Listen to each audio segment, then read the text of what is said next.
մենք այդ վիճակագրությունը երբ վերում եք, դուք 8 տարի իշխանության եք։ Ու եթե բանակում կան գողական բարքեր, կան ինչ-որ բաներ, այս 8 տարվա մեջ ձեր պատասխանատվության ներքո չի, որ դրանք անեք։ Դուք ունեք պատասխանատվություն, որ մենք չունենանք, դեռ տարին չի ավարտվել, մենք արդեն ունենք 8 զոհ եւ կներեք ավարտել։ Մենք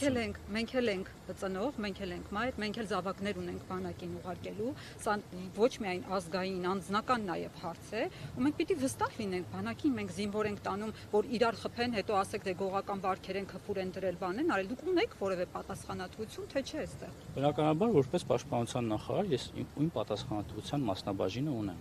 բայց դրա մասնաբաժինը ունեն նաև նրանք, ովքեր այդ քրեական ենթամշակույթին, բայց միշտ չէ որ քրեական ենթամշակույթի մասին է խոսքը, եկեք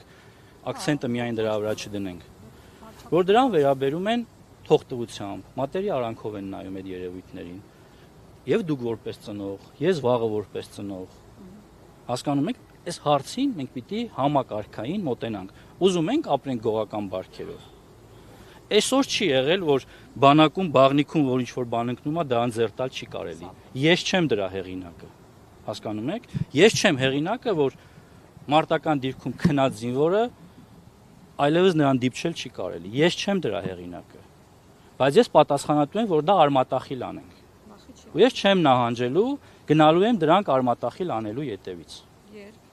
ամեն օր, թե դա ինչքան արդյունք է տալիս ու ինչքան արդյունք կտա, կարծում եմ 25 թվականի մեր ցուցանիշը նաև դրա մասին է,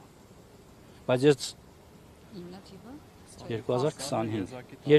երկու թվի մասին է խոսքը, բայց նորից եմ ասում, ես այս հարցին չեմ ուզում նայել որպես լոգ վիճակագրություն, ես առաջարկում եմ դուք էլ այս հարցին նայեք որպես ծնող,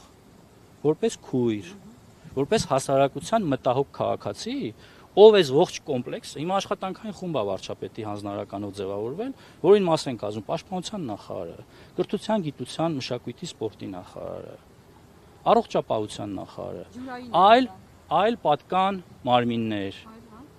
այդ թվում նաև ուժային կառույցներ, պետքա վեր հանել, հիմա երբևէ դուք հարց տվել եք Հայաստանի Հանրապետությունում ամեն տարի քանի ինքնասպանություն է,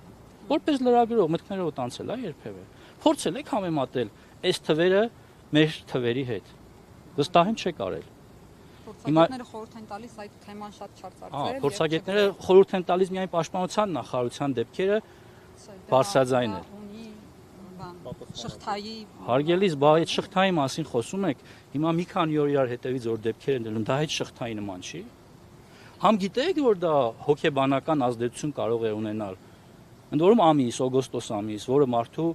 ամենահոգեբանորեն ընկճված ամիսն է համարվում։ Ես հոգեբան չեմ, ես դա գիտեմ հոգեբանների ասելով։ Նկատի ունեմ հիմա չգնանք մասնագիտական դաշտ։ Ես եկեք հարցին պատասխանեմ որպես պաշտպանության նախարար։ Իսկ ինչ վերաբերում է մնացած հարցերին, այդ թվում նաև մնացած պատասխանատվություններին, այո, նաև պատասխանատուներ կան, որ իրենց աշխատանքը գուցե ավելի լավ կարող էին անել։ Եվ դրանք ունեցել են հետևանքներ, առաջիկայում կունենանք նաև նոր նշանակումներ։